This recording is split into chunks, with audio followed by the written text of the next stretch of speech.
Hello everyone, কেমন আছো সবাই? আশা করি সবাই খুব ভালো আছো।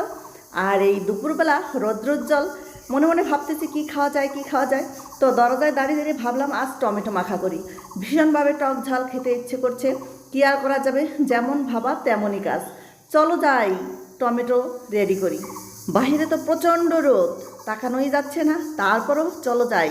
ঘরে ঢুকলে মনে হয় যেন বাহিরে আর না যাই। যাই হোক বন্ধুরা, আমি আবার আমার মাকে জিজ্ঞেস করলাম, মা টমেটো ঘরে আনা আছে কিনা, নতুবা এই রোদ্রের মধ্যে যদি টমেটো ছিঁড়তে যাই গাছে তাহলে তো ভীষণ কষ্ট হবে।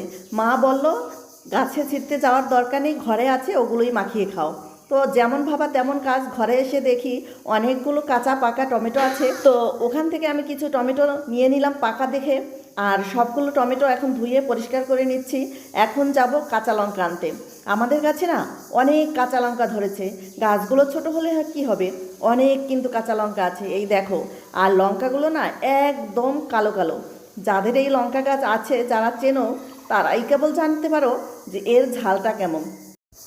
লঙ্কা গাছটা দেখেই মনে হচ্ছে আমার ভীষণ ঝাল লেগেছে, কিন্তু ওই যে আমি যে ঝাল খেতে বেশি পছন্দ করি, টক খেতে বেশি পছন্দ করি, এর জন্য আমার ভালোই লাগছে। তো এখান থেকে আমি 5-7টা মতো কাঁচা লঙ্কা পাকা লঙ্কা একদম ছিঁড়ে নিয়েছি। এই দেখো, লঙ্কাগুলো ছোট হলে কি হবে, কিন্তু এটা প্রচুর ঝাল। তো লঙ্কা ছিঁড়ে আসার সময় দেখতে পেলাম আমাদের গাছে না অনেক সুন্দর ফুল ফুটেছে। তো দাঁড়িয়ে একটু ছবিও তুলে নিলাম, ভীষণই ভালো লাগে আসলে ছবি তুলতে। আর আমাদের পুরনো ঘরটা তো ভেঙে ফেলেছে, বাড়িতে অনেক মিস্ত্রি দাদারাও আছে, এই কারণেই অন্তত দুপুরবেলা এই টমেটো মাখা করব আজ। সবাই মিলে একসঙ্গে খাবো। বাসায় বসে দেখা যায় একা একা ইচ্ছে করলেও খেতে ইচ্ছে করে না, কারণ এই ঝাল টক মাখা একা খেলে এর মজাই পাওয়া যায় না। আর এই টমেটো মাখার কথা এখনও মনে আসলে আমার জিভে জল এসে যায়, এটা কোনোভাবেই আটকাতে পারি না। যাই হোক বন্ধুরা, ঘরে চলে এলাম।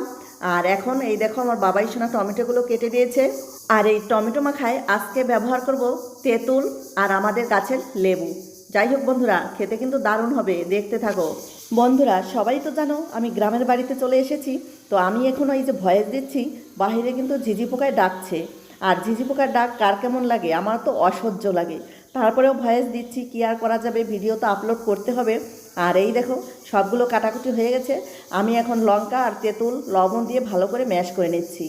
আর এখানে অর্ধেকটা লেবু কেটে এর রসটা নিংড়ে দিচ্ছি।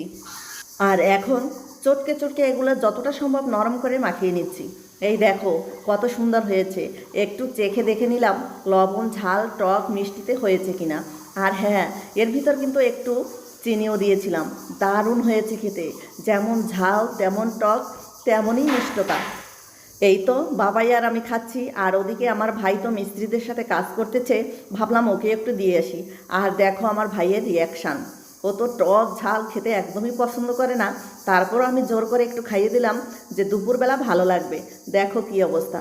বন্ধুরা আজকের ভিডিওটা এই পর্যন্তই, দেখা হবে অন্য কোনো নতুন ভিডিওতে। ততক্ষণ সবাই ভালো থাকবে, সুস্থ থাকবে, টাটা। দেখা হবে অন্য কোনো নতুন ভিডিওতে, সে পর্যন্ত অপেক্ষায় থাকো।